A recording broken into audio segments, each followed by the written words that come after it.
All right, Chris, Trump invite to Philly Eagles. I saw a clip, a thing that said Eagles declined going to the White House, and now they're going. All right, so the Trump love fest continues. Obviously, thank you for having me back again because I'm telling you, I'm trying to get sports over here. I love it. Well, I get it. I'm trying to do it through like this stuff. But so obviously, I want to talk today about how the temperature towards Trump and the Republican Party has like shifted so much amongst the population, but now it's really starting to trickle into sports too. So as you mentioned, it came out 2 days ago that the Philadelphia Eagles, who everybody knows, they beat the Chiefs 2 weeks ago in the Super Bowl. Wasn't even close. It was not even close. No. Thank you, Rob. It was a great game. Hey, and I was right. Yes, and you were. all the guys were wrong. Yes, we were. I don't want to talk about it. Well, Sorry. as is commonplace, they were invited to the White House. Now, before an official invite even came out, it came out that the Philadelphia Eagles have declined the White House visit, and people were up in arms online. And if you can remember back to 2018, the last time Trump was in and the last time the Eagles, in fact, won the Super Bowl, they were invited, and everybody but 5 declined.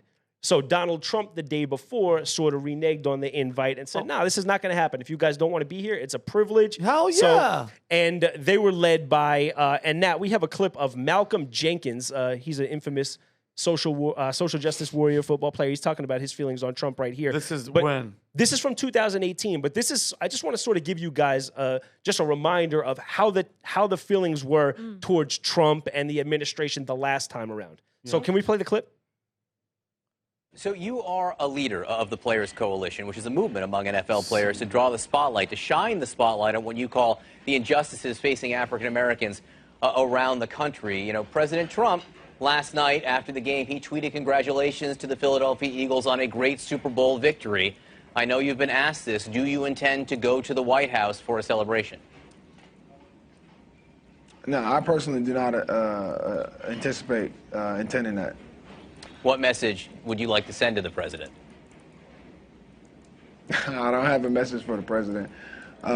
You know, my message has been clear all year. Yeah, we can stop it there now. Thank you. And by the way, just a CNN hack wanting him to be like, yeah, because he's racist. It's like, bro, shut the hell up, bro. I hate the fact that even seeing CNN's logo gets me sick to my stomach. Even if I didn't want to go because I disagreed with him, I would still go so that I had the chance to say something. Like, that's an opportunity for you to talk face to face to the president. And why don't you say, hey, I disagree with you about this, or can you actually help me with X, Y, and Z? He said he would not go, and then says he doesn't want to send a message to the president, as if saying you don't want to go to the White House if invited is not already a message. Does he think Trump is a racist?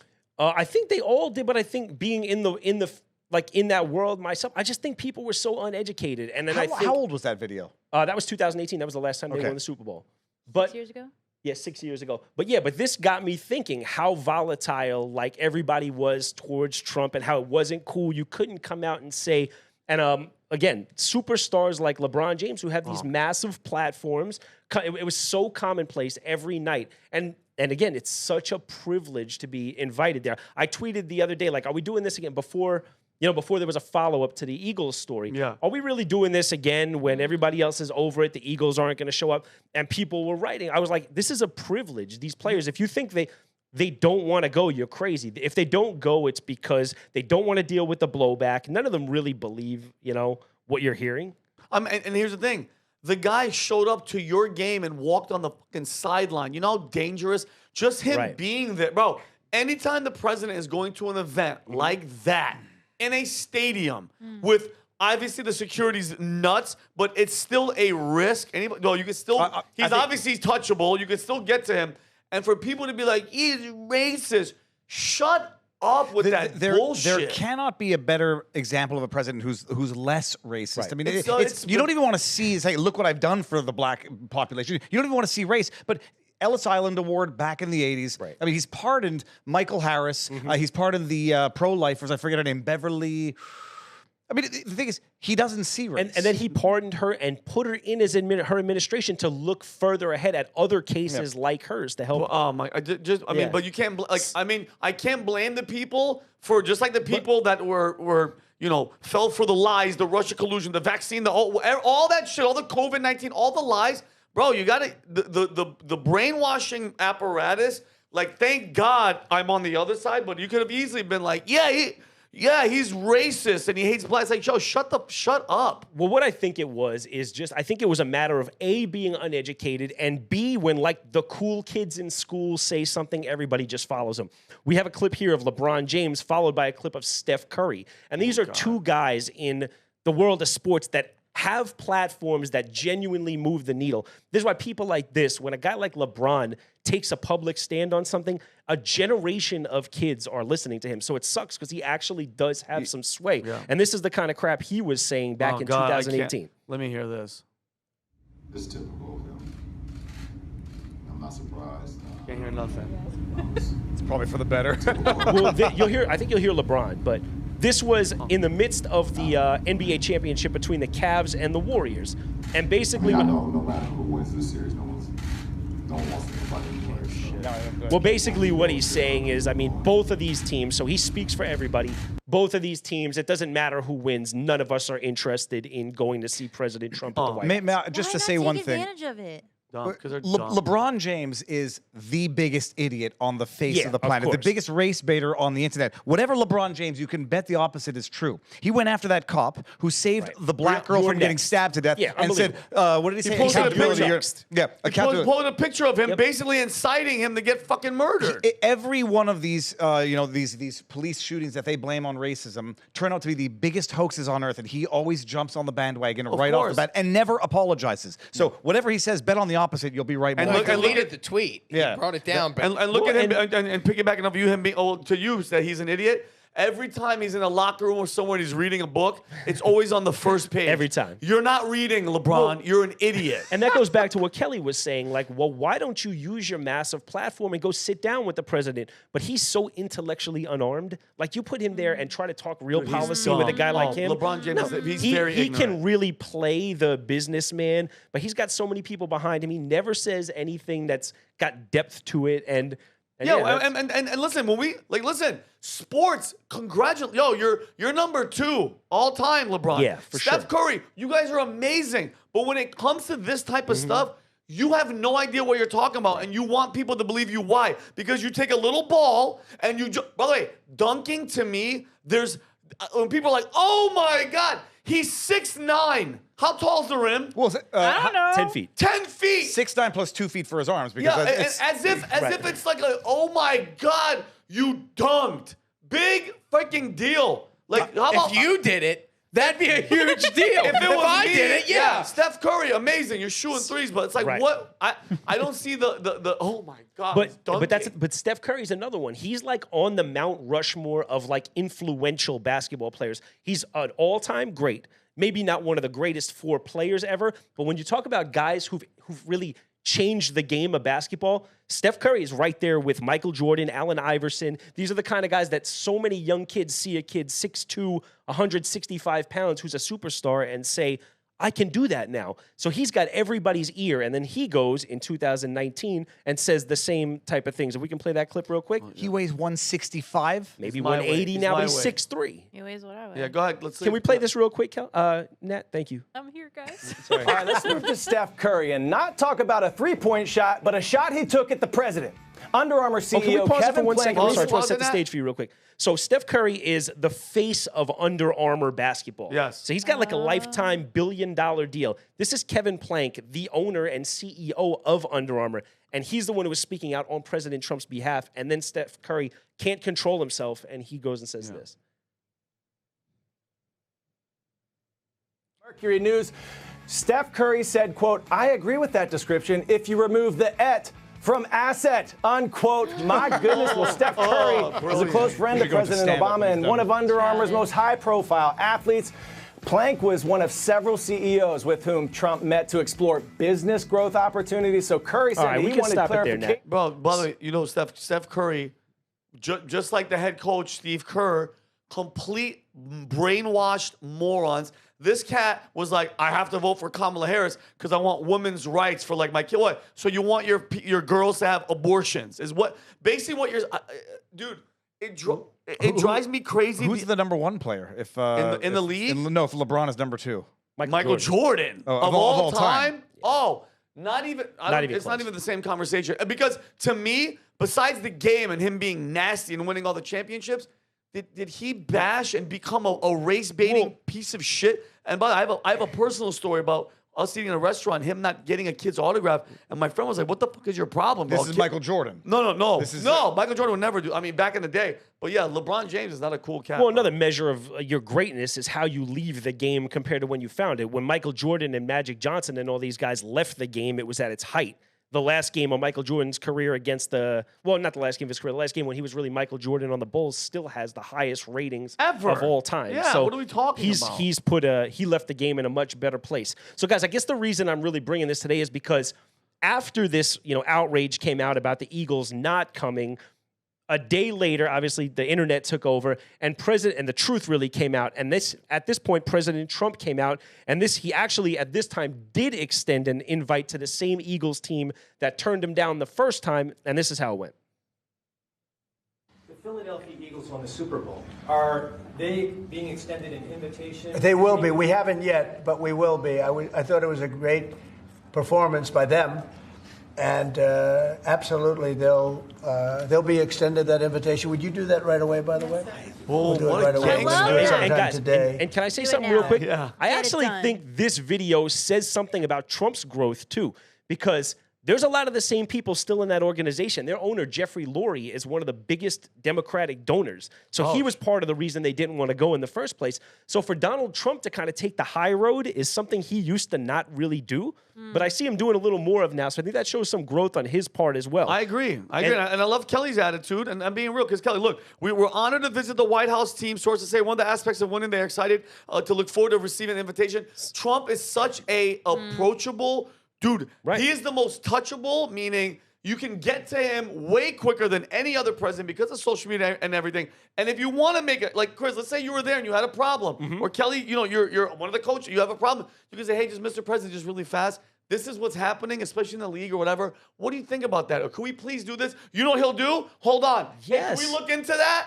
That's what he'll do. You see him have and you hear legends of him having actual conversations with actual people. And I hear a lot of times about when he's gone to speak to athletes on podcasts or whatever.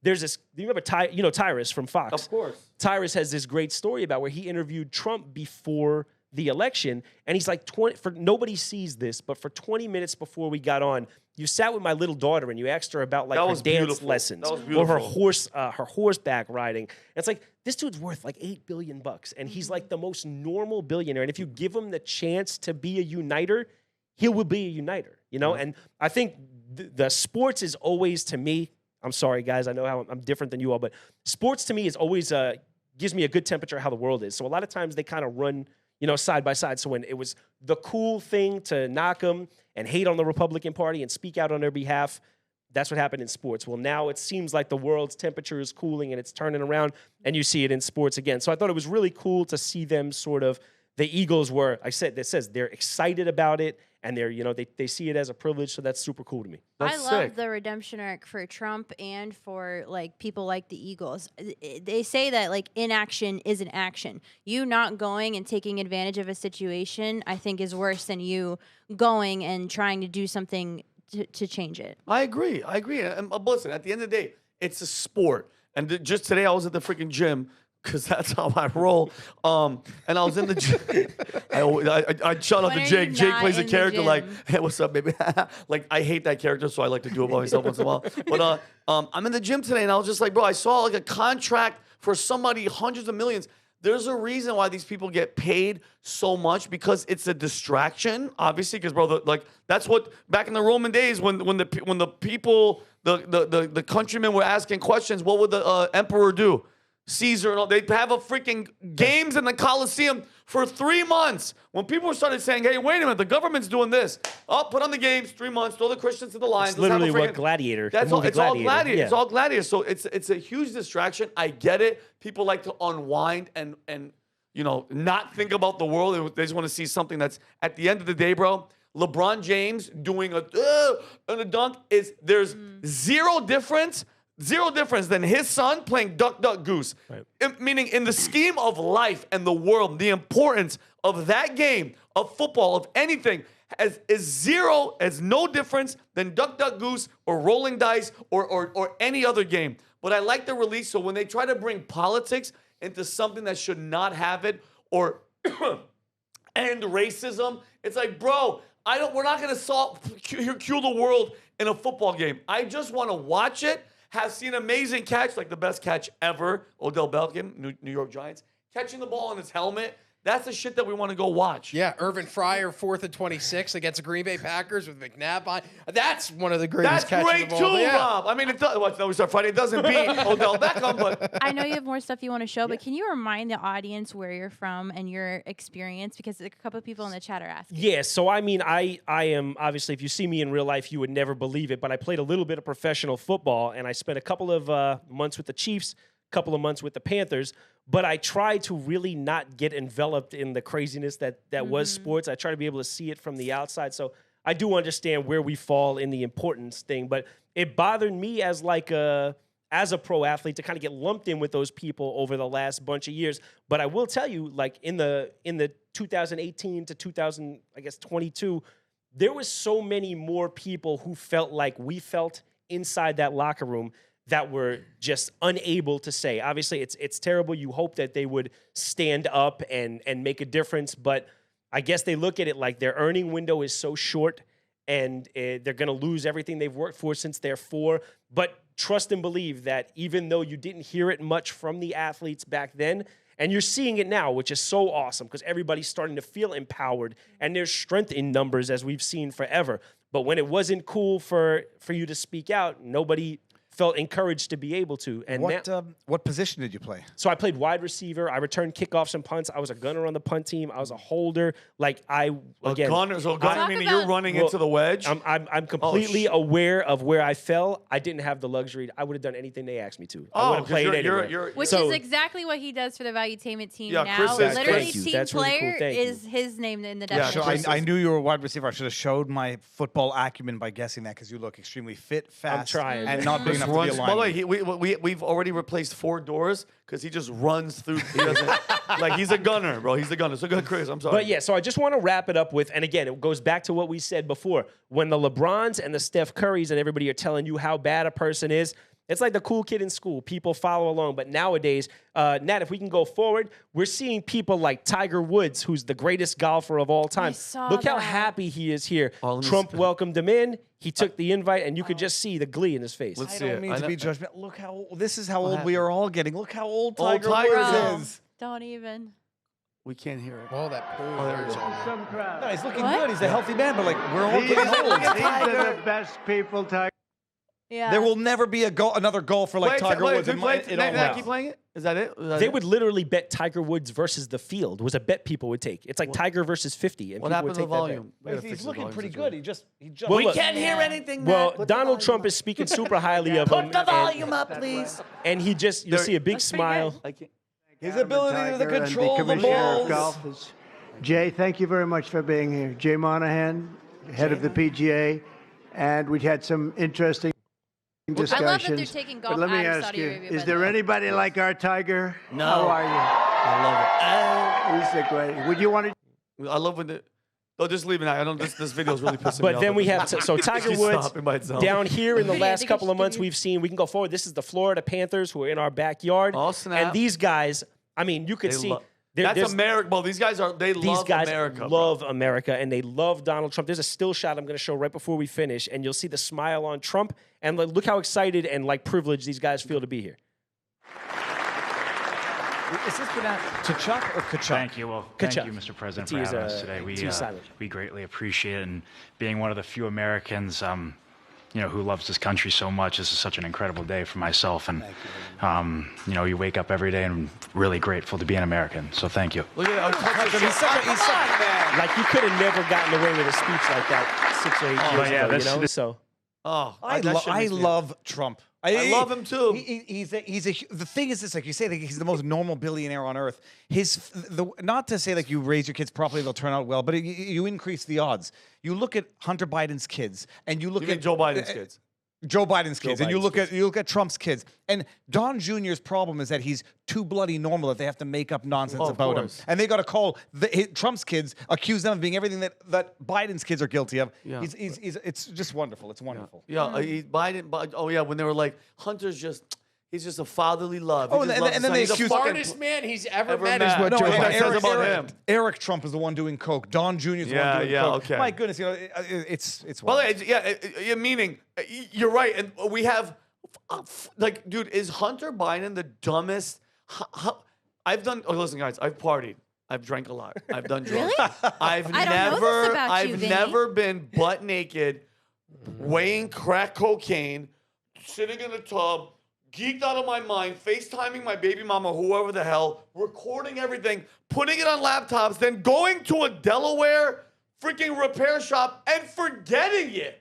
You don't. I've never mentioned my theory on this podcast. I've talked about it online, but my theory is that Hunter Biden and Ashley Biden were trying to sabotage their dad, Joe Biden, by deliberately leaving incriminating evidence for the world to see. And the ultimate punchline of all of it is that Joe Biden's corrupt FBI were actually preventing the kids from ratting out and ruining their father by covering up for their deliberate attempts to bring him down. Bro, that's a movie. I'm telling you right now. It's either a comedy or it's a Jean Le Carré novel. I think it's a novel. It's a movie, bro, because they're like Hansel and Gretel. Because by the way, either they're the dumbest, forgetful family who writes a diary saying that my father took showers with me probably at inappropriate ages, and you leave it in a house, and then you get on a phone and you go, yes, it's mine.